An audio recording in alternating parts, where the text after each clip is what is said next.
Hello and welcome to Better Than Mario Brothers, the podcast where each episode Mark and I dive into cinema's sewer and find the very juiciest turds and tell you all about them because we're that weird.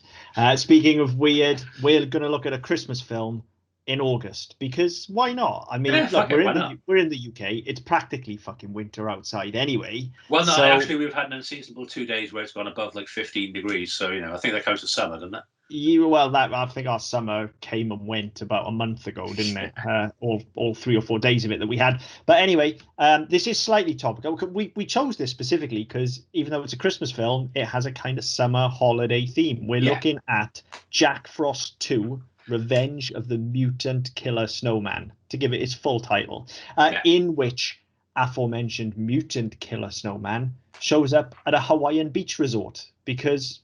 Obviously, of course, that's where you'd have a snowman. Yeah.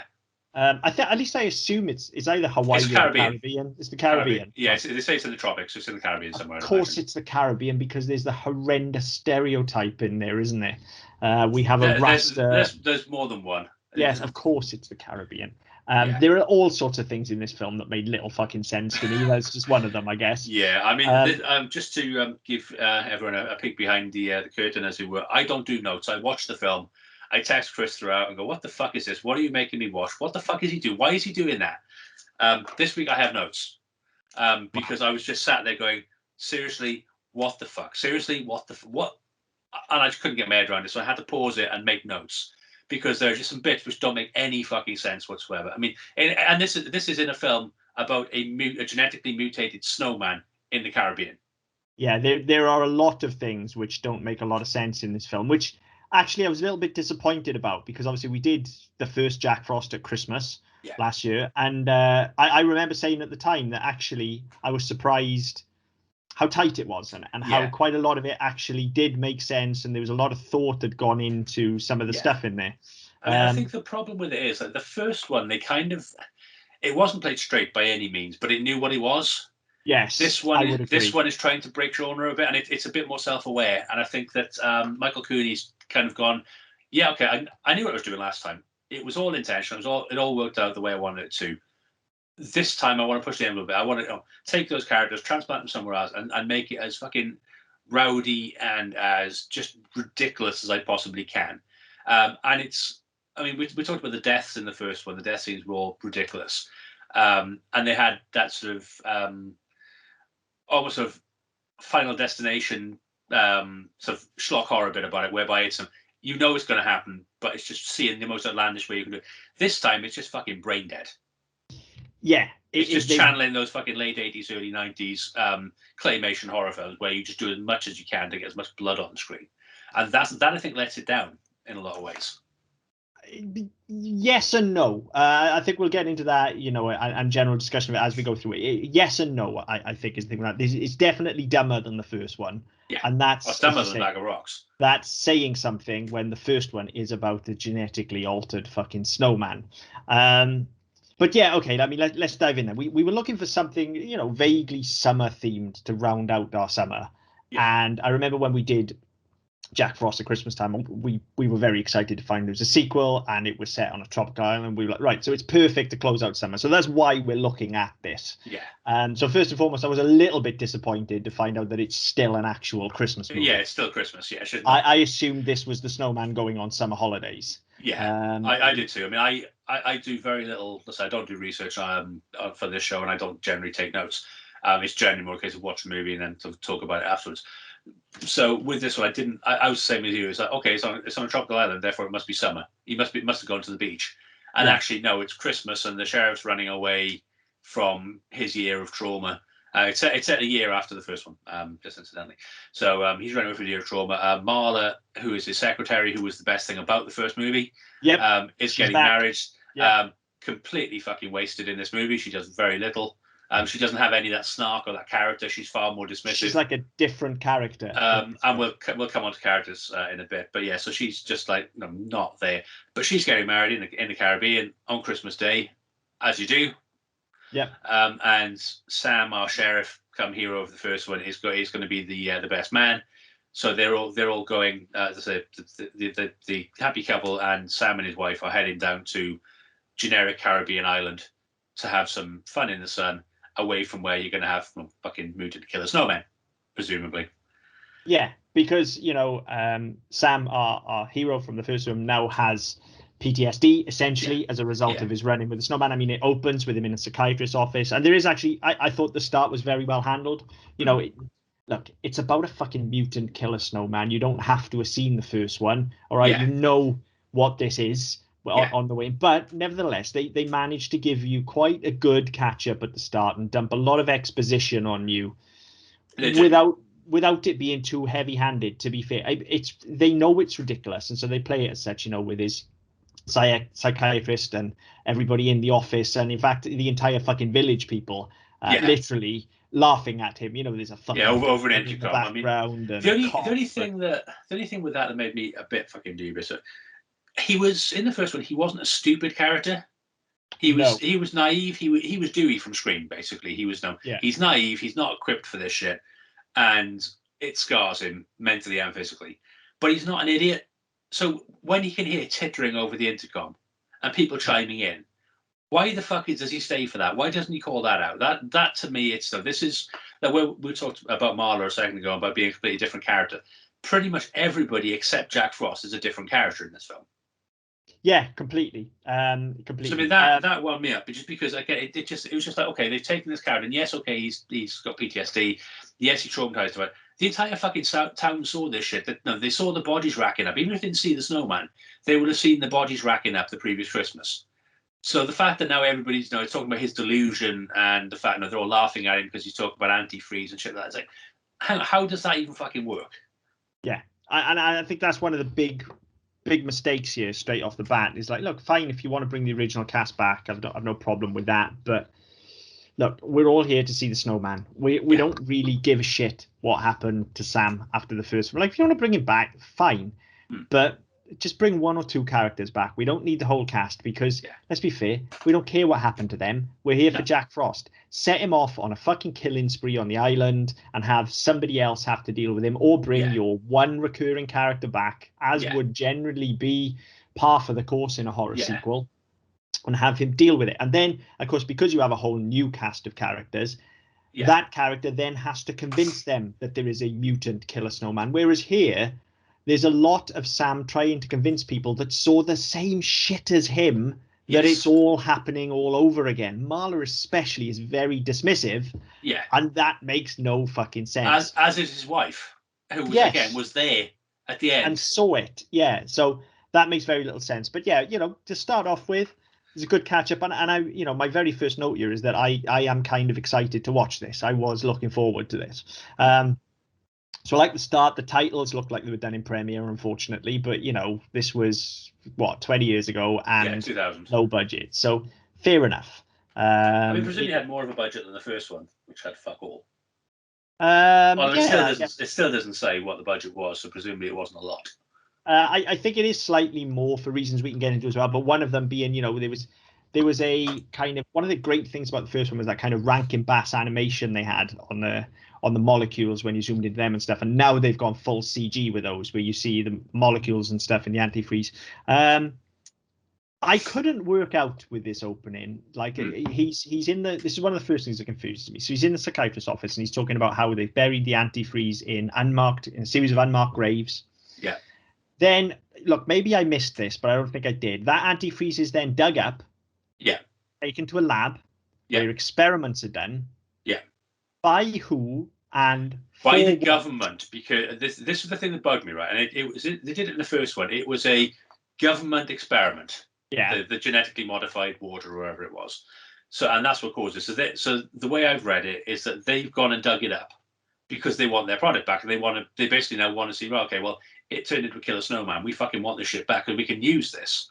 So they want to dig it up and find out what caused it, what happened, etc., etc. So it's shadowy government, and that's where we get Agent Manners in the first one, and Island Security Chief Manners in this one. But is it stated that it's the government? No. We're meant to assume. We're meant to assume because of the way they go about digging it up. the fact it's all clandestine, and then they shoot the guy, and and then Sam immediately talks about the fact it was a government project in the first place. So there's a link there you're supposed to make, but it's never explicit. It's not explicit enough. That it's not clear. Like, I've read that. I mean, I've read into that. I had the same reading, but that is because we've seen the first one, and you see shadowy figures, you assume government. So I think we needed to see that. And actually, one of my biggest problems with this film all the way through is that I don't know what the fuck anyone wants in this film, and that includes these dudes that are experimenting with Jack now. Why? And more importantly, how is it that they're fucking around with this antifreeze and nothing happens, but as soon as a fucking mug of coffee or whatever, it's like, what's that got to do with anything? Well, I mean, presumably, I've never tried it. Presumably, coffee and caffeine react with antifreeze in a way that, or genetically modified antifreeze, I should say,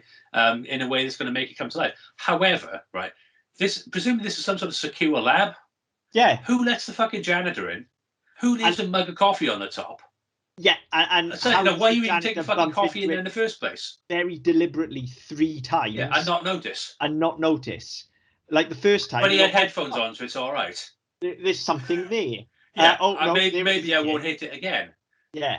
But I couldn't work that out. Look, this is the world we're in. I'll buy that coffee reacts with antifreeze if that's the thing. I'll buy that it's a hot drink and so it melts the whatever, right? Yeah. I'll buy whatever explanation you want to give me, but give me a fucking explanation, because I'm just left here going, what the fuck's happening? Why is that important? Well, this is because if you're not going to explain it, then you just as well just have Jack's reformed himself. Doesn't matter. There was one drop that didn't land in the antifreeze, and because it's Christmas, it's snowing over there again now, so he soaked all the snow up, and fine.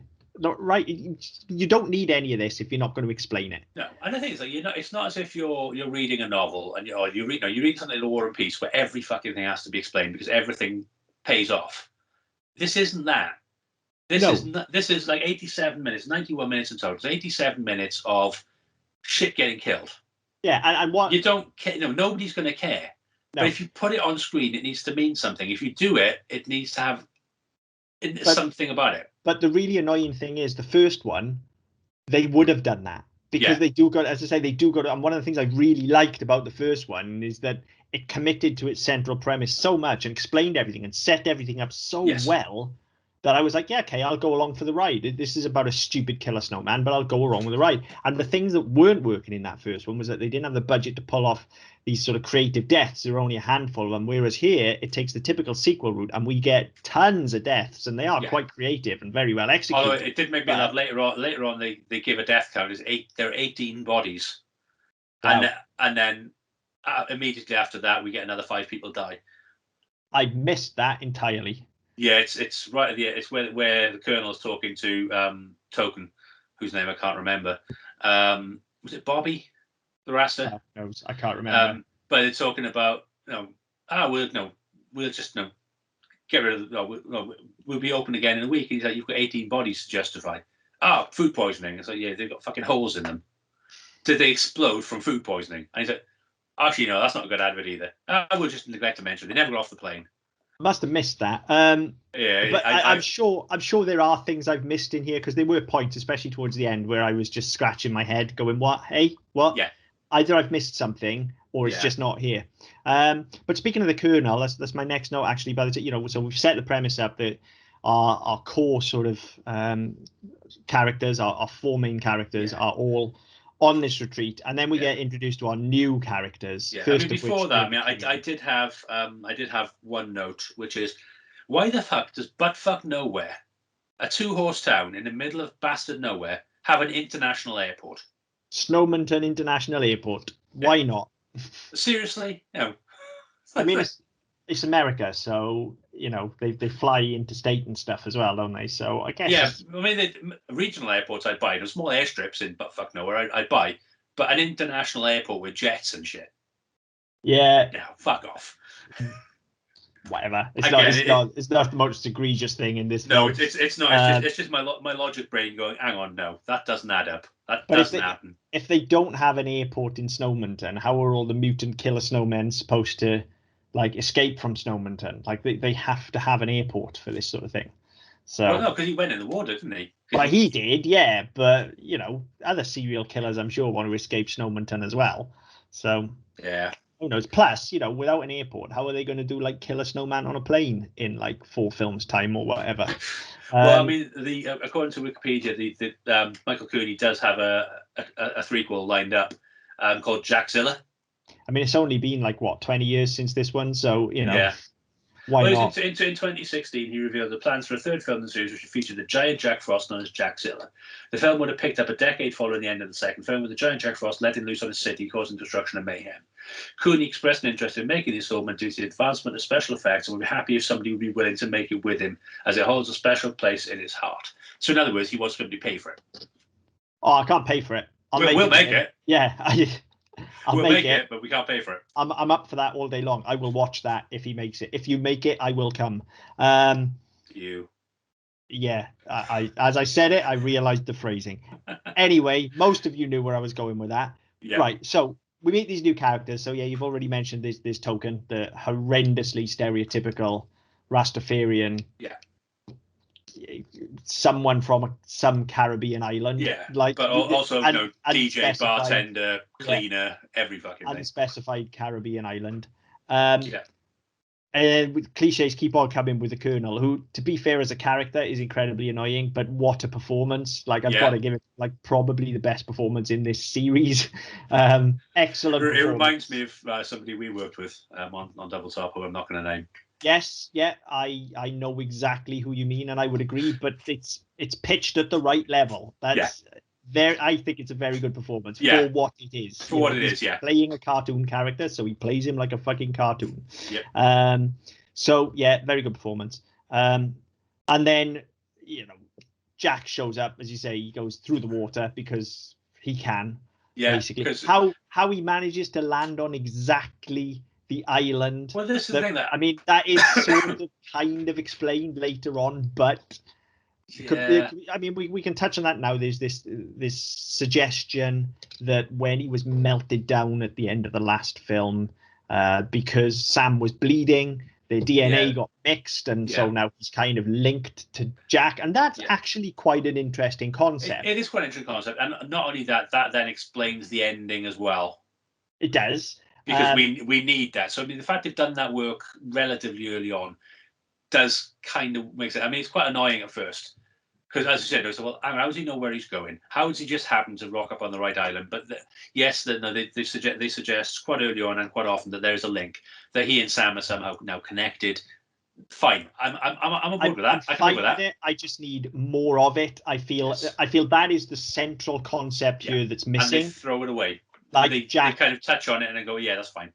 Like, we don't focus enough on Jack's thirst for vengeance against Sam, which is the real thing. Because it's okay for Sam to just want to survive another snowman attack because he's been through the ringer, and it's about him coming to terms with it and getting past his PTSD. That gives him something to do, and that's fine. I understand it. Yeah. What I don't understand is what Jack wants, other than apparently mindless violence. It makes much more sense if all of a sudden he's got this thirst for revenge on Sam, and it just so happens that they're telepathically linked. And then if you really, really want to make a genuinely good film out of this, there's all sorts of things. Like, you can go Nightmare on Elm Street 2 with this and just unpack all the elements of the psyche there, but with the two of them linked, and whether, maybe Sam's actually getting visions of Jack when he's sleeping, and perhaps he's now afraid that he's slowly turning into Jack, and you can get all of that stuff in there. Yeah, and I mean, they touch on it so briefly. Even before you get the link, when Jack is sort of reconstituted, if you like, in the lab, as he's swirling down the drain, there's a very, because the audio mix is fucking awful, and I think we talked about this on the first one as well. The audio mix is awful, so you can't really hear him over where they built music over it, and they've got the gurgling in the drain and all the rest of it. He does talk about now it's time for vengeance. So, so it's there straight away, and they just don't really explore it that well. Well, the problem is, if you're on a vengeance kick and you're on an island with the person whom you wish to get revenge on, who is there with his nearest and dearest, it's easier. It's easy, and what you don't do is immediately start killing randoms. You go for the specific people that are going to hurt him. Yeah. But the first people to die are these three nobodies, basically. Yeah. You get the janitor dies, but okay, that's before we get to the island, so that's fine. Yeah, that's fine because he needs to die as part of Jack escaping in the first Yeah, place. but then I'm on board with that. we The get three the random three girls, I girls. mean, they Yeah. annoyed the piss out of me anyway because I mean, the dialogue is awful, and it's something that gets dreadful. That gets leveled a lot, especially male writers, is that writing women is difficult because they have different vernacular, they have different speech patterns. I accept that. I don't know. I would say that no, that's something that we've certainly looked at in the past as well. Yeah, and you know what our solution is, which seems to have worked okay for us, I think. Do you know what? You write them as though they're people. Yeah. Because you might not know this. This may surprise you, but you know women, right? They're people. Well, that was kind of my just like impression as us. well, but apparently I was wrong with that. They're people. That was always my impression, but apparently watching this movie I was wrong Yeah, apparently so, because they're just the vapid whores that like to talk about boys. Apparently. Yeah. So you get that. Now, again, like, even with that, the dialogue is off. Their characters seem off as well, because the two who are portrayed as absolute whores are dressed in the most fucking soccer mom outfits I've ever seen. They're fucking buttoned up and all the rest of it. By the time you get to the scene where they die, the one who's in a turtleneck and has had a button up to her fucking jaw, she's opened it now so you can see her bikini. Somebody's obviously gone, right, you're in the Caribbean. Try and make out that, I know you, and you're talking about boys and sex. Try and make out that you actually know what you're talking about. I know. Let's just get them out. Well, it's funny you should say that, okay, because I did actually wonder, because I clocked the outfits as well. Bearing in mind they're in the Caribbean, and there is no fucking sunshine. It looks like the most grey, horrible, cloudy, overcast Caribbean island I have ever seen, which apparently it was. There is a reason for that, is because that's how it was, because of the location they were filming on. They had to go with it. Okay, fine. I'll let that go. But it also feels like they cast these girls knowing they wouldn't be in it for long. So these girls have taken it hoping it's going to launch their career or whatever. Yeah. And it almost feels like, in order to save a few quid, they've gone, oh, by the way, just bring some clothes. Can you bring some clothes? And then they've looked at what they're doing, Jack Frost 2, without reading the script, because let's be fair. Yeah. Although one of them kind of half tried, because she did at least have a vest on. Yeah, but it generally feels like they've got bring your own clothes, and they've assumed it's a Christmas film. So they're like, right, we need sweaters. Like, you know, we're not going to be in the Caribbean. We need sweaters. Yeah, even though we're in the Caribbean, it's Christmas. It's going to be snowy. Yeah. Because no Jack Frost. Yeah, of course. So, yes, you get the three deaths here. All of them, great. Like, hilarious. Quite inventive, good deaths. You know, I mean, I love the anvil. Yeah, the anvil was brilliant. You know me, I'm a sucker for Wile Coyote anyway. So when you get that bit where he's dropping the icicles and he keeps missing, and that's hilarious. And then the anvil. That was a brilliant. spit take for me. That was the best part of the film for me. Yeah, brilliant. And one of the main criticisms we leveled at Jack Frost 1 was that he didn't have enough of this. The deaths weren't inventive enough. There wasn't enough of Jack throwing out really poor quips and puns. And straight away here, he's all in straight away. It feels like the jump from Nightmare on Elm Street 2 to Nightmare on Elm Street 3. It's like, this is a different character now. This is like, forget trying to make him scary. Like, this motherfucker is just a joke machine who takes joy in killing. Okay, fine with all of that, but you can have both, you know. But so there's those deaths. Actually, I think we get three. I've got here, there's 3 bodies in the first act, and that's before we get to the girls. So there must have been more people that have died as well. Yeah, so it's the janitor and then the 2 on the boat. That's right. We get the two randos on the boat, which was entirely pointless, other than to show that Jack was on his way to the island. Yeah, it made no fucking sense whatsoever. No. Then we get to meet Captain Fun, another one of our new characters, who I've just written, Captain Fun must fucking die. I've written Captain Fun is a wanker. Yeah, so we're both on the same page. Like, I know he's written as such, but he's written as such. But I mean, he's introduced as being that if you met him on a night out, you tell him to fuck off. If he burst into your hotel room in the morning, you'd fucking disembowel him. Yeah, absolutely. I'm not being funny, especially with PTSD Sam, who's already on edge. Well, somebody bursts into your room first thing in the morning, you're going to rip his fucking throat out. I have written that, How later on I've written that, how does he not go for him? He's a fucking cop. But I mean, I have met Captain Fun on many a night out, let me assure you. I've been out with Captain Fun on many a night out. You know who I'm talking about. So, you know, but he's just turned up to the nth degree here. Yeah. And he's just fucking annoying. And I know that's what he's there for. You know, again, same as the Colonel, it's played for and got, I think. Yeah. So, okay, that's fine. Oh, so you get that, and when we first had that scene, so you get the scene with Sam and Anne, I think, his wife. Yeah. Yeah. So, and the way it's shot, it looks like they're in separate beds. And my first thought was, right, that's supposed to be the honeymoon suite, or the second honeymoon suite, and they're in separate beds. And then the camera moves, as you actually know they are in separate beds. But then within like 2 or 3 scenes, you go to Marla and her fiance, who are in the honeymoon suite, and it's got separate fucking beds. Yeah. I'm not sure what your honeymoon was like, but mine didn't have separate beds. No, definitely not. Actually, for a portion of it, mine did, because I was in 2 different hotels. But you just push them together. Yeah. Like that's, and like they make this whole thing about them. No, they're not sleeping together before the wedding and this that, and that. And okay, fine, they've gone with it, but I'm thinking that again, that doesn't go anywhere. That doesn't mean anything. And it looks like they've just kind of thrown that in because the location they're at. And I mean, especially in Caribbean places where you go to these all-inclusive resorts and whatever else, a lot of the bedrooms tend to be right. It's a stone base for the bed, and they chuck a mattress on it. So it was probably they couldn't actually move them together. So, oh fuck it, we need to work around it. But in that case, use the other room. Yeah, maybe. It just didn't. I mean, it's also another one of those. I was like, what the fuck have you done that for? I mean, to me, it felt like they wanted to go there for a visual gag, and it felt like they wanted to go there to add a layer to Marla's character, because she is quite frumpy throughout this film. Yeah. Which she wasn't in the first one. Again, no, she was kind of bored. She was almost Janine Melnitz, wasn't she? Yeah, she was really bawdy. She was really into everything. Yeah, and all of a sudden now she's this fucking Puritan kind of no sex before marriage, and she's like cutting in front of the girls when they're trying to dance with a fella, and it feels like a completely different character. Yeah. Sorry, I jumped in there, but yeah. So yeah, there's that. But then then we get over to the bit with the girls. All right, so we've talked about the girls themselves, but again, I'm left scratching my head here, because at this point, everything we've seen so far is that Jack is basically just water at the moment. He's come out, he's water. He's come over in the sea.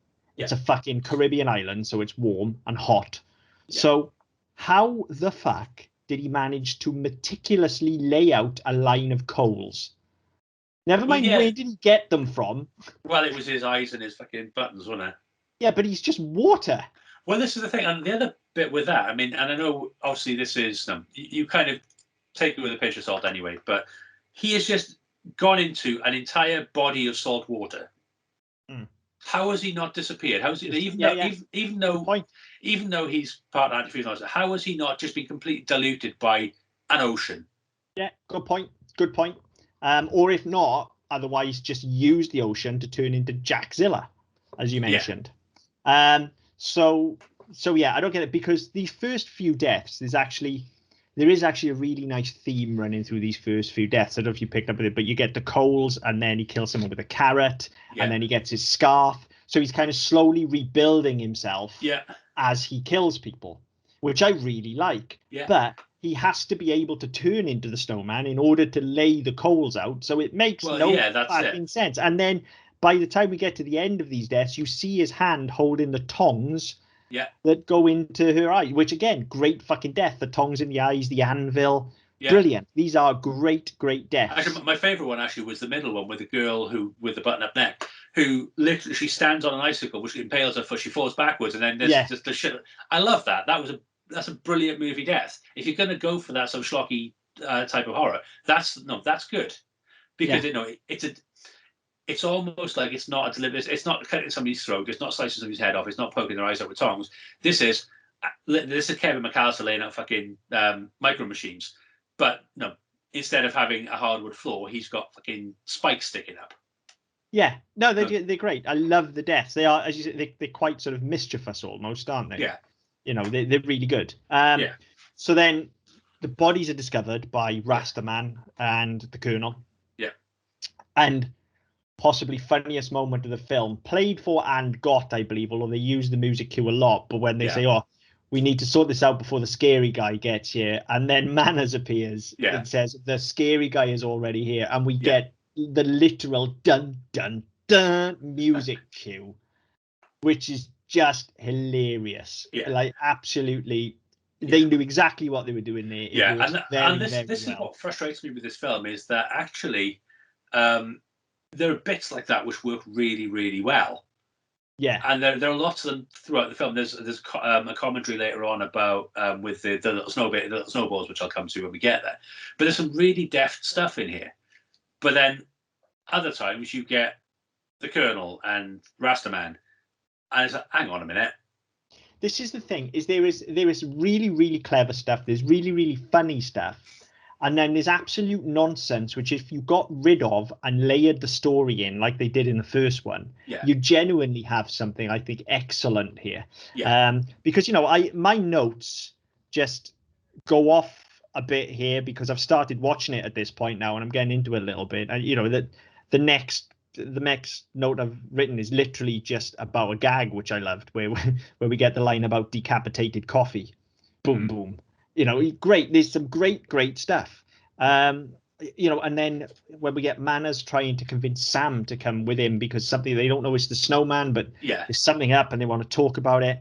And there's very kind of, it's almost a Leslie Nielsen exchange. That was what I've written down. It's a Naked Gun sort of. It really is. When Sam sort of says to him, "This is so important. Why don't we just talk here?" And he says, "Well, I have to pee." Yeah. So yeah, really, that was funny. That was really good. I mean, the thing again, there was the other thing whereby, Man is introduced as the scary guy. He pops up, and then Sam sort of stumbles into the scene, and they look each other dead in the eye. Yeah. And it's like he doesn't recognize him. Is that? I know they're seeing people out of context, but you see somebody with an eye patch, and you remember somebody who looks a bit like him who got stabbed in the eye by an icicle. Yeah. 2 and 2. Yeah, exactly. So I mean that was quite annoying. So we got that, but then it moves on quite a lick, and then you get we move on, and the next note I've got is about the model and the photo. Yeah, well, I've got that as well because I've literally written boobs. Yeah, so we get to that, and I mean. It jumps around a bit. I've got a comment about that. I think there's a death before that, though, isn't it? There's the death in the pool where we get the boobs and the ass. No, that's later on. That's later on, is it? Yeah, so this is the morning, and that's in the night when he freezes the pool. Ah, right, okay. But because that's when he freezes the island. So I mean, that's the next note I've got. Is the model, and we get some good stuff where we actually learn something about Jack. Now all of a sudden he's in a water format, but he can become ice. So all of a sudden he's racing to the cooler. But every ice cube is now a part of Jack. It's not like. No, it's not like we've got one Jack. Now we've got millions of bits of ice, which are now Jack. So that was really good. That was really well explored. And you get her doing. You get this photographer claiming to be a genius and all the rest. So you get this thing about with her, but then it goes really well. And then you have the bit about the ice cubes for the nipples. And he's like, you're getting a bit. I can't see any nipples. Is he looking at her because she can cut glass at that point? I know. I was like, seriously, have you shot these in reverse order? So she's done the ice, and then you've shot this scene when she's hard as a fucking rock.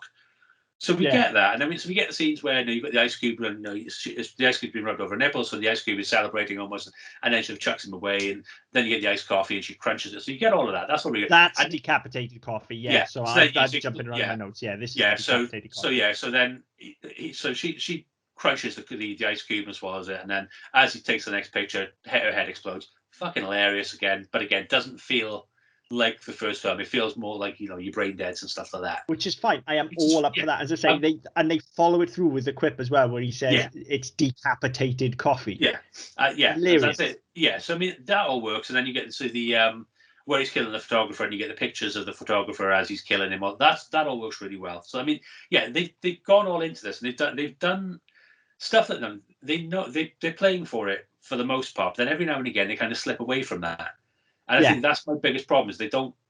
It's almost like they want to go, well, I don't really want to make Airplane. I don't really want to make Brain Dead. I want to make something that's a bit more serious but has a fun element to it. Where actually what they're doing is diluting the product they've actually got, which would be infinitely better if they just accepted it for what it was, or decided which side of the fence they want to come down on. Yeah, definitely. And it, as I say, I think all of this stuff needs to stay, and we just get rid of all the stupid shit with the Colonel and put that story elements in, so we understand. Yes. Like, you can still have these detours then with Jack where he turns into the ice cubes and stuff, but we need to understand what he wants, because actually, I have written here, so we get the discussion between them then about what I have to pee and stuff like that, and then we get the death in the pool where we get the boobs and the ass because she's naked. But before that, I've literally written, this is great fun, but what does anyone actually want? Jack especially, and I don't know. And we're like 40 odd minutes into the film now. Well, this is it. I mean, this is the point. I started watching it last night, and as usually happens, I got to wait for everybody else to go to bed. And because we just come back from holiday herself, is knackered, so she slept all day yesterday and then wanted to stay up in the night. So I was like, right, I've got a film to watch now, and I don't want to be starting it at fucking midnight. Yeah. And I think I eventually started about 10. So I got to this point, I was like, I don't know what's going on. I don't really care because nobody wants anything. I'm going to bed. Yeah. And then I got up about 3 o'clock this morning and started watching again because I couldn't sleep. But, so I mean, I watched it in 2 sittings that way. But at this point, I was like, right, okay, now we're doing the fucking Scooby-Doo disguises with the hippie and all that sort of shit. I don't care because nobody wants it. There's no reason for any of this. No, and that's the problem. I'm fine with all of the ridiculous fun that we have, and I actually really like it. I think it's all really well executed, especially on the budget they've got. And they know the budget they've got, and they know what they're going for tonally. But we still have to care. That's key. And they nailed that in the fucking first one. So it's so annoying that it's not here. Yeah. And I feel like they're almost relying on the fact that we know these characters from the first one. I was going to say the problem here is that the new characters they introduced are not as interesting as the ones we have. Like Shannon Elizabeth's character in the first one. Yeah. Yes, okay, she was portrayed as something of a whore at times, but there was a point to her. There was a story that went with her and her family. Yeah. That all kind of worked. Whereas now we've got token English, Punjab colonel, lost his fucking marbles at some point, token Rasta, token sorority girls, vacuous model and gay photographer. We've got all these stereotypes, so we don't get to know. Yeah. Who never play, and I mean, all these other people we've seen arriving at the island, we see them fleetingly later on when they get killed, but we don't find anything about us. We don't care. I think it's fine to have deaths that we don't care about, to have a body count in a horror film, but we need to care about our central character. I was going to say, your core you need to care about, and actually, I don't care about any of them. And, this thing, we say this so often on the show, but this one literally writes itself. Like I say, we've got the thing about Jack and Sam being linked, so there's all of that to explore, okay? And then added on top of that, you've got the...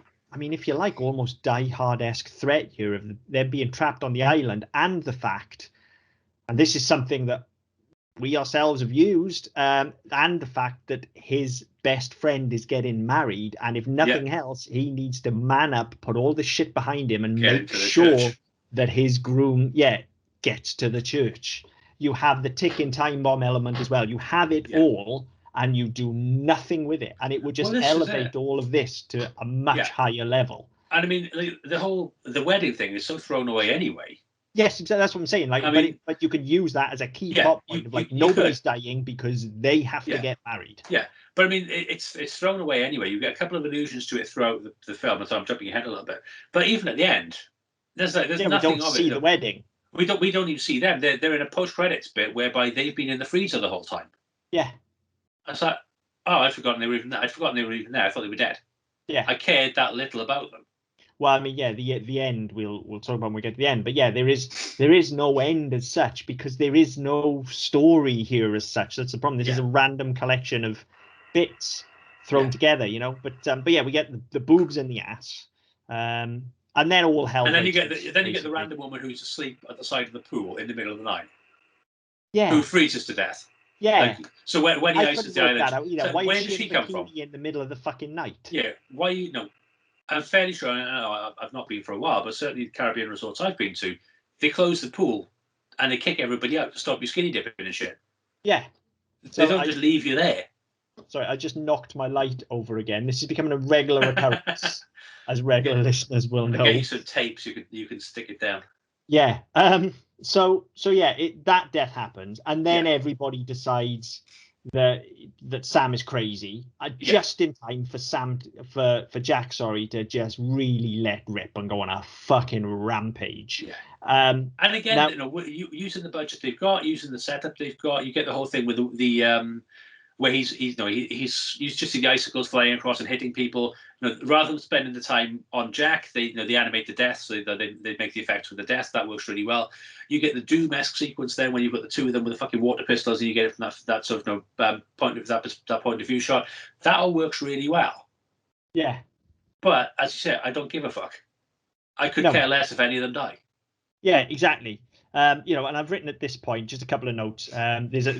There's a great big spurter come out of an arm at one point, which I loved. I just laughed my fucking ass off all day long. Yeah. That's what I'm here for. Is that kind of shit. That's what you're watching this movie for, isn't it? Yeah. And then they pull a gun on Jack, not one of the water pistols. Somebody pulls a gun on Jack, and he acts scared of it. Yeah. Why? He's Snow. Well, this is the thing, and I mean, originally Jack was human, and but by this point he's been in an accident with a tanker which dissolved him into snow. Yeah. He's been dissolved in antifreeze, built in a lab, survived an ocean. What's a fucking bullet gonna do? Exactly. But unless there's that thing in him which is where he's still human and goes, oh shit, guns hurt. No, wait, hang on a minute, it won't. Yeah. So maybe then, but again, because they don't spend the time animating him, you don't get to see any sort of recognition or any sort of realization. It's just like, oh, and then he carries on. Yeah, so that was weird. We do see more animation with Jack in this than we did in the first one, which I'm appreciative of, but it's still not much. And at this point now, I've written we're an hour in, and we still don't really know what Jack wants other than to kill Sam, which again is enough, but we just have to explore it a bit more and understand explicitly. And in which case, every death, or the majority of them at least, have to somehow link to Sam or be trying to draw him out or whatever. Or get him closer to him. Yes, exactly. We need to be playing cat and mouse a little bit, even if he's leaving Sam little notes with the deaths or something like that. You know, we need a bit of cat and mouse. There are that many bodies. You could spell out Sam with the corpses. Yeah, exactly. Is that really sick? Or is that just me? No, that works. So our heroes start to form a plan at this point now, even though, we still it's the same plan we had in the first one. Yeah. And the plan, of course, involves someone being bait, and of course, it's the black man. Yeah, but again, just the way they do it, it's so knowing. It's just like, no, they start off, and it's just the look down the line. Slow pan down the line, yeah. And everyone's looking to the left, and he gets to the end of the line where Bobby is. I'm sure his name's Bobby, and he does the same thing. He looks, he's like, oh hell no, it's not. Yeah. And again, you go into this whole, as you get in so many films where because it's knowing, they try to do a sort of pastiche, and they put on the how can I say this delicately? They make the character more comically black. They start speaking in a particular way. Any accent they have becomes more pronounced. They use certain words in a certain way just to play up the fact that they're black. And obviously, this is a thing. This is something that's happened. Every time you see this in a film, it's always black man. And again, it's so knowing the way they've done it. It's really clever. It's just really poorly executed. Yeah, it really is. So then, but anyway, they do use him. We get to the party scene, as you say, where everybody's all of a sudden undercover and they're in a party trying to lure him out. It's at this point now, and I've thought it once or twice throughout the film already, but it's this point I really notice it. Like, there must be some sort of sponsorship deal going on with us. Oh, with the beer. Yeah. There are a couple of things like that. I did think that. I didn't write it down. I did think that. There's something else later on as well. Yeah. There's I can't remember what it is later on. There's something that's held in front of the camera. Yeah. It is everywhere, Asahi. It's like that is all anybody's drinking on this island. And I'm not being funny again. Every all-inclusive Caribbean holiday I've been on, which isn't that many, I've been on a couple, but you never see branded anything. It's all on fucking tap. Of course it is. It's all the cheapest, nastiest shit. It's all cola, lemonade, beer. You don't know what the fuck you're drinking. No. Or if it is branded, it's a local brand, not Asahi, which is fucking Japanese, I think. No idea. So yeah, I'm sure it's Japanese. So yeah, there's that. Yeah, I did notice that, because I mean, there are a couple of scenes where, let's say you get on all the bottles. So when Jack freezes the island, he freezes all the bottles. It's front and center there, and then they make like a fort on the bar, don't they, with boxes of it, and there's little gaps there. So yeah, I did think that when I watched it. I forgot to write it down. Yeah. So there's that. They do draw Jack out. All hell breaks loose again. There's a great big fight in the middle of, well, it's not a town, but in the middle of what passes. It's a resort, isn't it? Yeah, this resort. Favorite line of the film so far comes here, and it's all in the delivery. And again, we need to point out Jack's delivery when they give him the rights of his comic time is brilliant, because his delivery of "you bastards" is absolutely phenomenal. Yeah. And had me rocking. And that was nearly my favorite line until it's very quickly followed up with, "Let me explain to you what does he say? Something, let me explain to you the ethics of unregulated genetic experimentation," or something like that. Yeah. And he just throws it out there as if it's like the most normal line in the world. And it's literally them going, "We don't care. We don't care about any of this exposition. We don't care why he's back. We don't care what he's doing. We're acknowledging at this point. We know there's no story. Let me explain to you." Like, brilliant. Absolutely brilliant. So, I mean, Jack is fucking great. When they let him off the chain like this, and we said it in the first one as well, he is a really good movie monster. The performance is great. The fact that he's a snowman with sharp teeth and stuff, really, really fucking cool. But just like last time, it's like they take him to this other level. Like, we've had this slow build through the kills and we very barely see him. And now, for the first time in both films, really, we've got full body shots of him. He's animated, he's talking. There's an actual performance coming through. Yeah. And it's brilliant. And I can't wait to see more of it. But then they do away with him. Yeah. Because the third act of this film just becomes Gremlins. Well, that was my thing. You said to me, fucking love it. Yeah, I mean, you said to me last night, wait till the third act, and I was like, I'll watch it. So I watched it this morning, and yeah, you're right. It becomes a completely different film. Totally different. And there's some really interesting bits as well. So he coughs up the first snowball. Yeah. And I mean, that's after he's been in the antifreeze again. So he coughs up the snowball, and they take it away, and it hatches, and we get the whole thing about Dada, and kill Dada. So we get that, and then they've got it in a jar or a pan or something, and they're talking about ways they can kill it. Yeah. And there's a really nice commentary there on sort of the man's innate cruelty and the fact that if we don't understand it, if it's different, if it's something that we perceive as being a threat, our initial response is purge it with fire. Yeah. Kill it, get rid of it. Yeah. And I think there was a really nice comment there. And again, there's lots of stuff like that, which is, if you look for it, is really clever. And it's throughout this film. And again, the ethics of genetic experimentation, it's all there. There's Michael Cooney wants to say something. Yeah.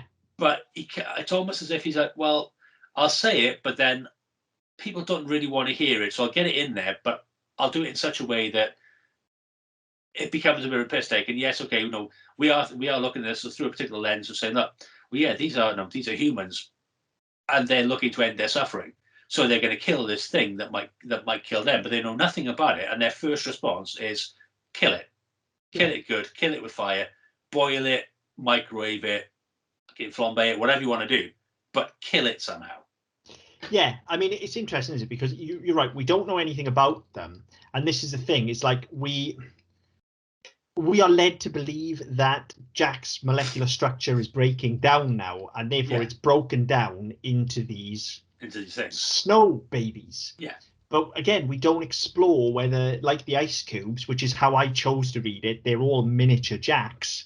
Just like he splits his molecules into the ice cubes, he's now split them into these snowballs, rather than melt away and die. Or are they his children, his babies? Well, and that's kind of the way they played it, isn't it? Is that the fact that as we go through it, they are his children. So he runs away to go lick his wounds because he's been in the antifreeze and it's disfigured him and all the rest of it.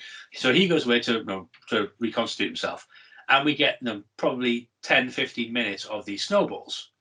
And we get nothing of Jack. That's the problem. Like, if he has gone away to rebuild himself, then we don't see need to cut back to him. He disappears completely for 10, 15 minutes. And we get all the fun. I say it's gremlins, it's critters, it's all that sort of stuff. Fucking awesome. It's brilliant. And we get stuff where Manners goes into that spooky barn on his own, we get all of this stuff is brilliant. What I don't get, why do they eat people? Jack doesn't eat people. No. But they bite Manners' fingers off, and that's the first thing. Okay, well, fair enough. It's a threat to Manners, but then we see them later on where you've got all these corpses that have been disembodied. They're eating arms, they're eating hands.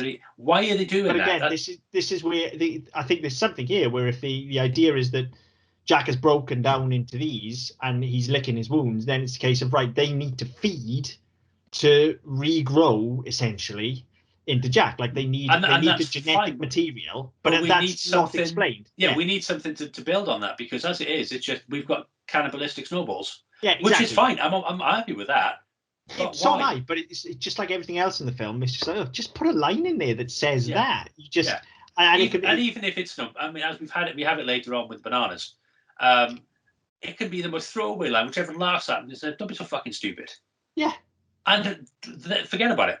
Yeah, because at least then there's something in there which possibly explains it. It might be wrong, but it's better than nothing. To feed, to rebuild into Jack. Simple. He's like a fucking gremlin. If you get him wet or whatever, or in this case, if you fucking kill him, he just breaks down. Yeah. And then he will feed. Well, So this is the T1000, isn't it? This is all the little bits, and then they need the strength to come back together and rebuild. Exactly. But in the meantime, no, they don't do that. But in the meantime, the kind of 15 minutes that we get of essentially fucking snow critters, it's fucking brilliant. Like they're super cute, they're well animated for what they are. It made it a far more watchable film. 100%. I mean, I hate doing it, but I had to do it in 2 sittings just because by the time I started last night, we've been on holiday with a fucking mare of a week, and then came back into it, and I was like, right, I'll watch this, and I was like, didn't end up starting it till late, and I was like, I can't concentrate on it enough to do it justice. If I'm sat there watching some shit on Netflix or something I've seen before,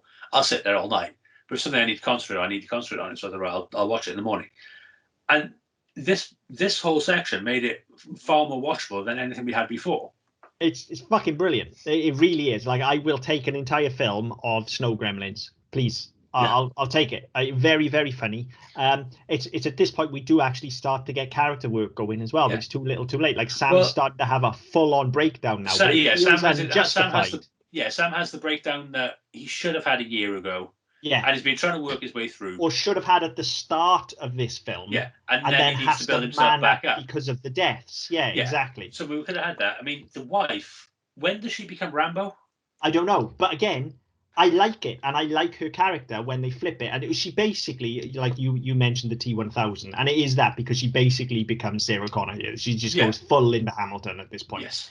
And again, 100% on board with that, particularly if we're starting with Sam in a place of weakness. Yeah, so she needs to be a strength. She needs to be a strength, and she needs to snap him out of it, basically, and she needs to sort this shit out because he can't. Yeah. And they're a couple, and then you've got the juxtaposition then where their friends are getting married and they're not even sleeping in the same bed and stuff like that. So you've got this really tight couple showing what a good relationship can be, and then you've got this one they're about to embark on it. So you've got all of this nice kind of dovetailing going on here.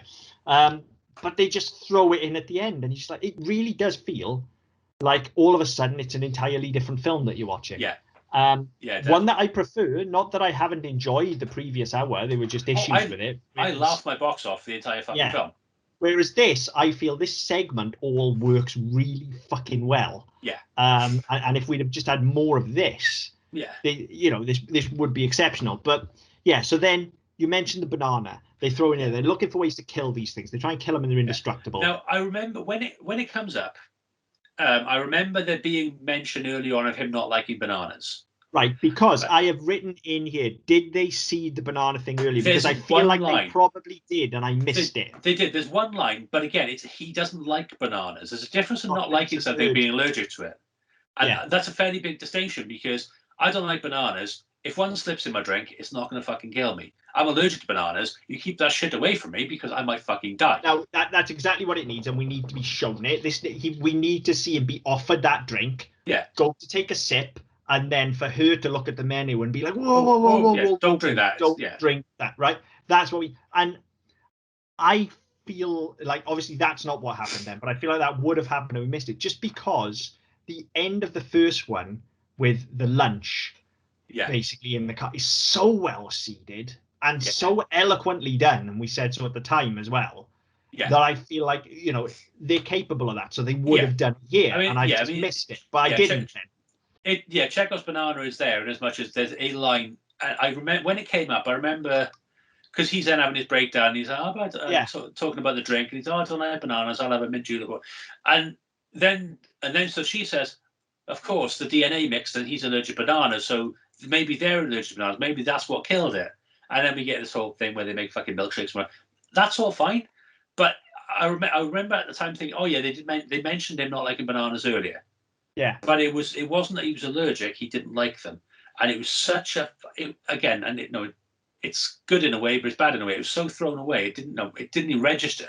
yeah, it's almost worse that they've paid it lip service. Yeah. But yeah, so I figured I would have missed it because I knew, having seen how well things were seeded in the first one, Yeah. they wouldn't just randomly throw this in.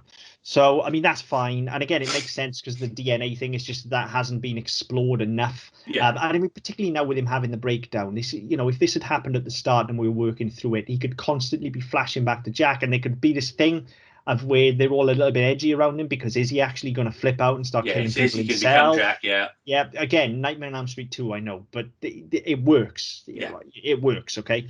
And then there's that, you called it out earlier, but there's this weird scene with Jack and the baby. But there's a thing I didn't get with that, right? Because you get the thing with Jack and the baby, and at this point they've gone around and killed them all. Yeah. So they've gone around with their fucking squirt guns and the milkshakes, and they've killed them all. And when anything with banana touches them, they explode. Yeah. Apart from this one, which is like missing an ear, just so they can get to that point where Jack can have this scene where the thing dies in his hand and he cries, and then he's now it's personal, because it wasn't fucking personal before. Well, look, here's the thing: it's a weird scene, but again, like, everything is here now, because look at your structure here now. As we just said, we have our hero breakdown in Act 1, and he's linked to Jack, and so that's how Jack finds his way to the island. Immediately upon getting there, everybody knows who Jack is, so they dispatch him straight away. Yeah. And we get the babies, right? Act 2 then is them fighting the babies. Yeah. And then Act 3, Jack returns to raise hell because they've killed his children. Yeah. It's like, it's here. Why? Well, this is the problem. Why is it so weirdly unbalanced? I mean, the problem is their third act is what their entire film should be, and it's like the first two acts they've gone, right, let's have some fun, let's get some boobs, let's make some jokes, let's get some gore, let's make the stupidest motherfucking film we can make, just to get people laughing, get the arse in the chairs, and then the last 20 minutes we'll have our actual film and our actual story. Yeah. And I don't know whether that's. I mean, we talked at the time. I think Michael Cooney's a reasonable writer. I think he knows what he's doing, even if he doesn't execute it particularly well. And it's just like, has somebody broken him and gone, look, this is what you did last time. This is what we want to do this time. We want more fun, more silliness, more gore, more outlandish deaths. So think of the way you kill Shannon Elizabeth's character. We want more shit like that. We want more shenanigans. And then we'll do your story at the end. Well, the thing is, like, you can get all of those shenanigans without the need to encumber it with too much plot by using the babies, because they're babies and they're mischievous.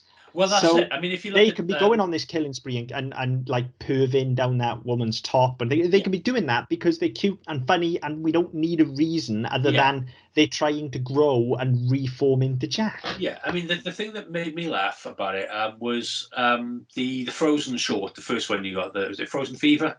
Yeah. Where you get the little snow babies and they're causing fucking chaos. Yeah. That's what this feels like. Yeah. But it obviously in a far less PG way. But it feels like it's too little, too late. As you said, you could have had an entire movie of that. Definitely. I would have been an infinite. I mean, this third act is infinitely better than everything's come before it. It definitely is. But for all saying that, we've got it now at least. So at least Jack wants something now. I'm just annoyed that the rest of the film hasn't been this. Yeah, and the thing is, he didn't even need that, because his thing, the first time we see it or we hear him, is that he wants vengeance on Sam. Yeah. So automatically he's going to go after his wife and his friends anyway. Yeah, absolutely. So I'm just annoyed that didn't happen. So he goes off looking for vengeance then. Of course, Sam's nowhere to be seen by this point, let alone having his breakdown. So remember that. He's nowhere to be seen at the moment, but Jack shows off with, so he shows down with the rest of our crew. Another great fucking one-liner from him, and it's all in the delivery because the line isn't clever, but I now pronounce you totally fucking dead. Yeah. It's absolutely brilliant. Yeah. But again, would it be better if he killed them first? Yeah, but it's just brilliant in its simplicity. It is. And I mean, you get the thing, again, they played up the fact that it was the day before the wedding, so now it's gone midnight, therefore it's their wedding day, and they're standing at the bar, hand in hand, looking in each other's eyes, as they would be at the ceremony, and he just pops up between them. And it's hilarious. And now pronounce you totally fucking dead. Would have been better if he killed them first and then said it as they're collapsing to the ground. Yeah. But again, that's just me. Yeah, really, really good. But and then randomly, that's why they run and hide in the freezer, isn't it? In the freezer, yeah. And because when you've got a killer snowman on the loose who can be ice and water, you'd go in the freezer. You go and hide in, you go and hide in the freezer, not a fucking sauna. Of course you would. And then we have the showdown with what did we say the wife's name was? I forgot. With Anne and Jack, and then out of nowhere, even though he's done nothing for the last 20 minutes other than have a breakdown, and the last we saw him, he was totally broken. Yeah. Sam shows up out of absolutely fucking nowhere to steal the kill. Now, this really fucking annoyed me. Right, if he's going to be our hero again, we needed to have gone on this journey with him, as we've discussed. We need to see him hit bottom and work back up. And certainly at the end here, he needed a much more heroic entrance. We at least needed to see him snap out of that because she's in trouble. But we don't. He just shows up and takes the again, I love what happens with Anna. So, I mean, he's the Jack comes in, you killed my babies, and he immediately blocks the door. Then he makes the box around her. That's all brilliant. That works really well. You get the old fucking, what do they call them? Fucking Iron Maiden, wasn't it, with the spikes? Yeah, it's Iron Maiden. So you get that effect where you got the icicles coming through. The first one gets her, and the second one just kind of misses, and everything starts closing in on her. That's all really good. And then I don't know why, but he then absorbs. He takes his form and absorbs her. Yeah. Surely that kills her. You'd think so. Because it's going to crush her, it's going to compact her. Yeah. And also there's the whole DNA genetic modification shit. So you get that, and at this point you get Sam turns up with a shotgun with a banana in the end. It's like something like the fucking Three Stooges. Yeah, I'm fine with the shotgun with the banana in the end. Even it's funny, but we need to see him get to that point. Yeah. What we need. But also, where did the fucking shotgun come from? Yeah, I mean, what it needs to be here is the shotgun needs to have been seeded earlier on. Chekhov shotgun, all right. He needs to be in the kitchen while all this is going off, having an absolute fucking breakdown because he should his be greatest cowering in the corner, whimpering. Exactly. And then it's only because Jack nearly kills her that he's like, hang on a minute, you need to get your shit together here. Yeah. And then picks up the shotgun, loads the banana, and then kills him. Yeah. That's what we need here. We don't get that at all, and so it makes no sense. And not only does it make no sense for his character, but it actually just completely robs all of the kind of forward momentum that she was getting as a character as well, because she had all this agency. She put the plan together. She worked out what was going on. She reverts needed to be saved by a man. Yeah, and she just reverts to being the damsel in distress, which is really, really unfortunate. Because again, there's no reason why, if he's going on this journey and he'd explored it properly and he is broken down, there's no reason why she couldn't have done it and saved him. Yeah, exactly. But that possibly would have made more sense, actually. Yeah. That would have made more sense because Jack's ultimate Jack thing is wants with Sam. to kill him. Yeah. And again, so if he can get him to that point where he is trapped inside him, and she then goes, right, fuck you, that's my husband.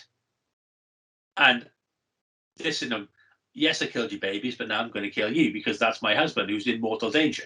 You've just hit the missing piece of the puzzle here, and I don't know how this isn't what Jack wants. With their DNA already spliced, how is it not just the thing that if Jack can go and absorb him, he can be him? Yeah. How is that not the thing? Like that's every fucking horror movie ever. Yeah, right. Because everyone wants to see the Snowman. Nobody wants to see dipshit deputy. Yeah. So how did they not? It really does. It's all here. It writes itself, this thing, and it feels like they've just gone, whatever's. And then she.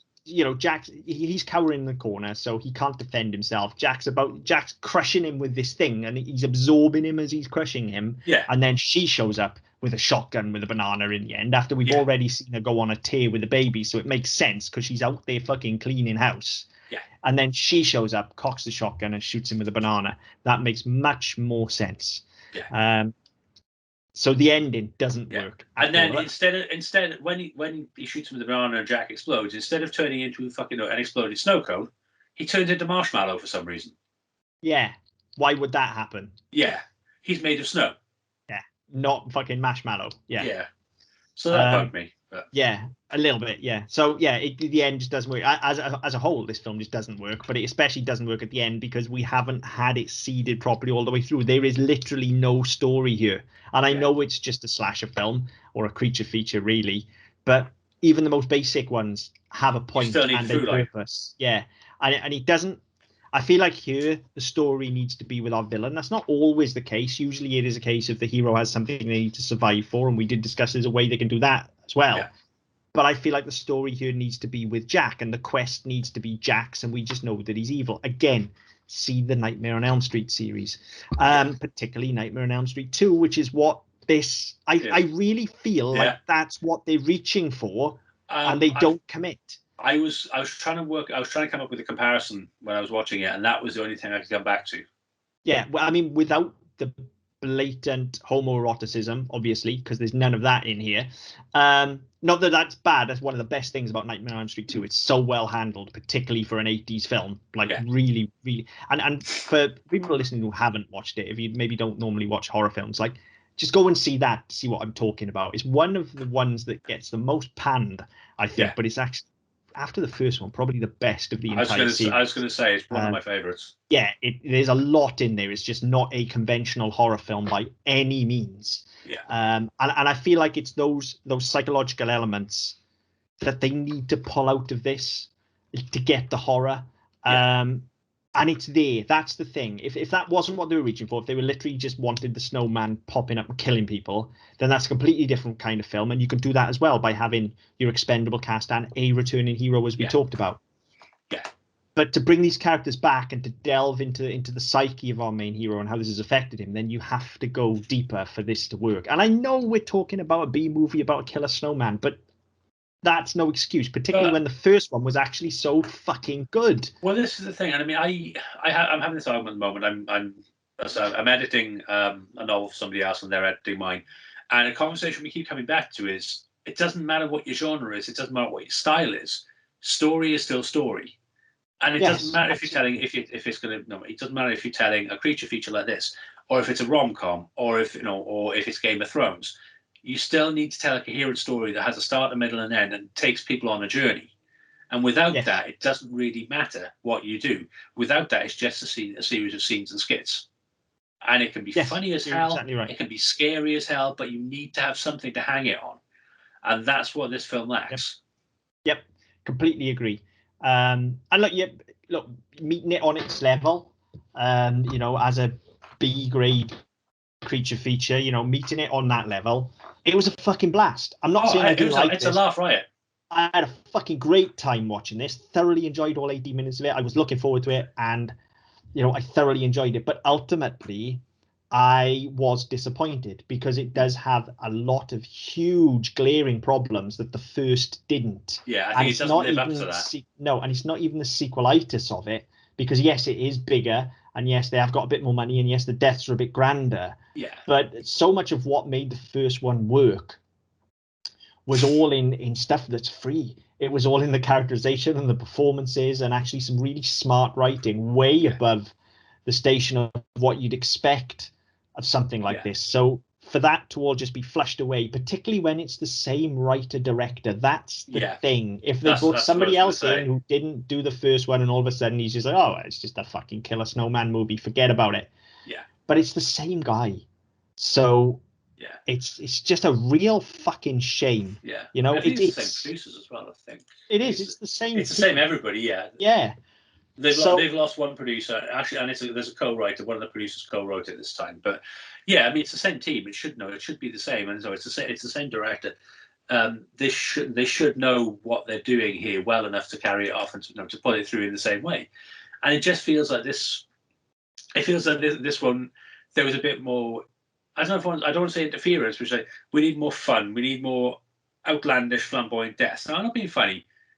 They fucked a girl to death in a bathtub with a snowman.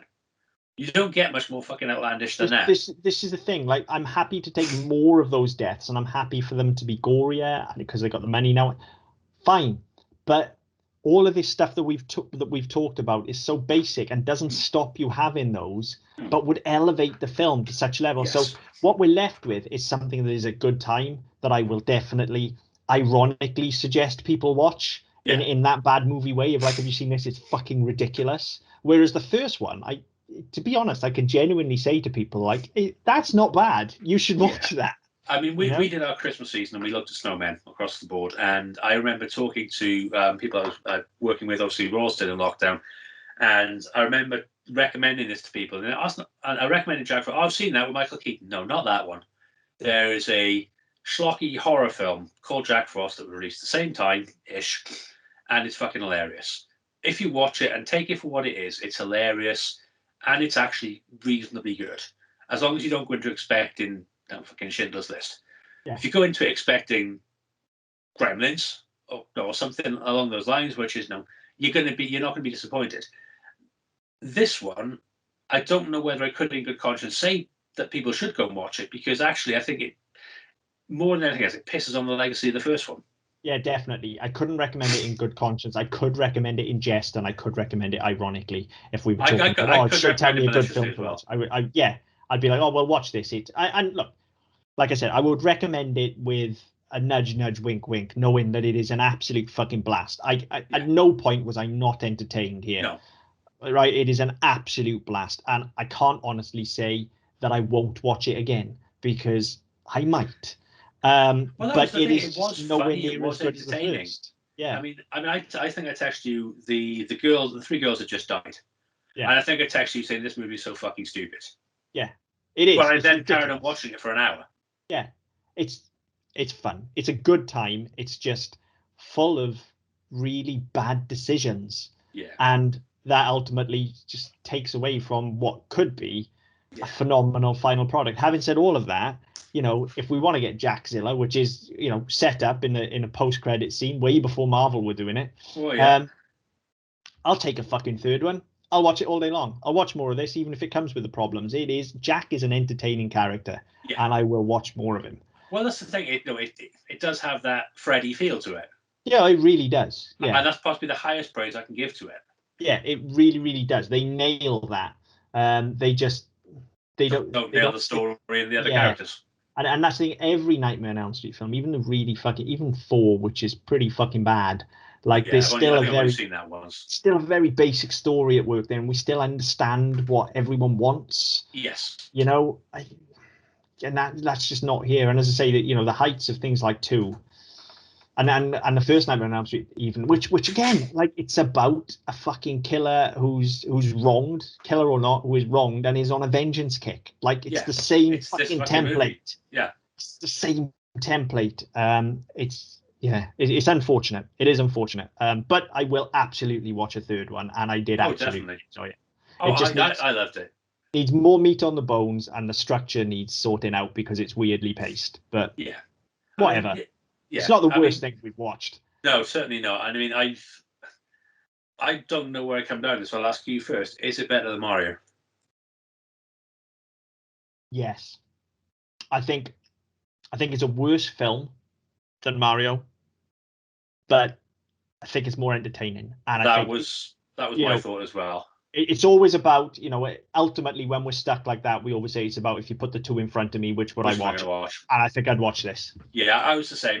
I think technically Mario is an infinitely better film. Yeah. Mario, as we discussed on our very first episode, gets a very bad rap. But if you put either of the Jack Frost films in front of me and Mario, I'm watching those because they're more fun. Yep, agreed. And I mean, even for the anvil and him turning into a fucking Iron Maiden, all this sort of stuff, it's just funny. And you watch something like Saw, and it's all fucking gruesome and gore, but it's all stuff that's there are real things. Mm-hmm. I mean, I can't remember which Saw it was. I went to the cinema with my mum to see it because she wanted to see it, and my dad's a fucking wuss. And my dad's a fucking pussy, so he wasn't going to see it. And she wanted to see it. She'd seen the first, I think it was the third one, so I think she'd seen the first 2. And there's a bit with bandsaws where the little finger off both hands with a bandsaw to get out of handcuffs, so they can then get away from it before it explodes, or something fucking convoluted like that. The problem with that is that even though it's so fucking outlandish and it's clearly fiction, it's rooted in reality. Yeah. And it's gore for the sake of gore, same as things like Hostel. Yeah. Whereas this is a fucking mutant snowman. Yeah. It's a laugh riot. Yeah, and it's an infinitely different thing.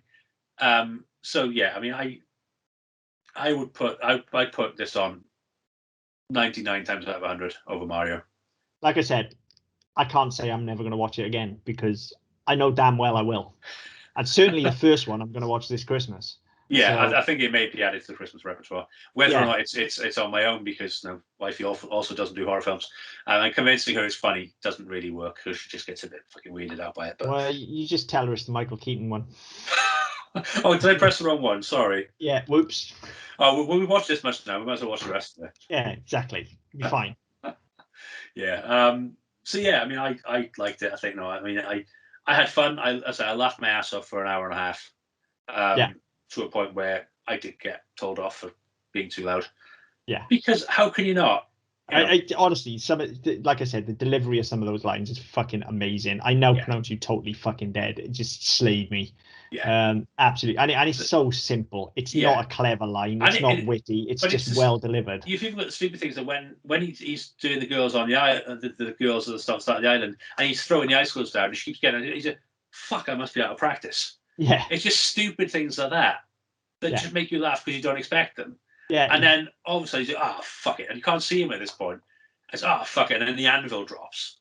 It's hilarious. How can you not laugh at that? Yeah, it's brilliant. I can't remember the last time. I genuinely can't remember the last time I laughed at a film so much. In fact, and they're all played for. This isn't me laughing at it because it's so bad. These laughs are played for. They know what they're doing. Yeah, so and even the response to that when they find the that. bodies, and he's like, "Oh, shark attack." He's like, "You're inland, coconut shark." Yeah, it's just so fucking stupid. Yeah, but it works. It does. It's just a shame there's no fucking story to hang it on, because that would push it right over the edge. Yeah. But yeah, ultimately better than Mario from me. Yeah, I think so. I think I agree with that.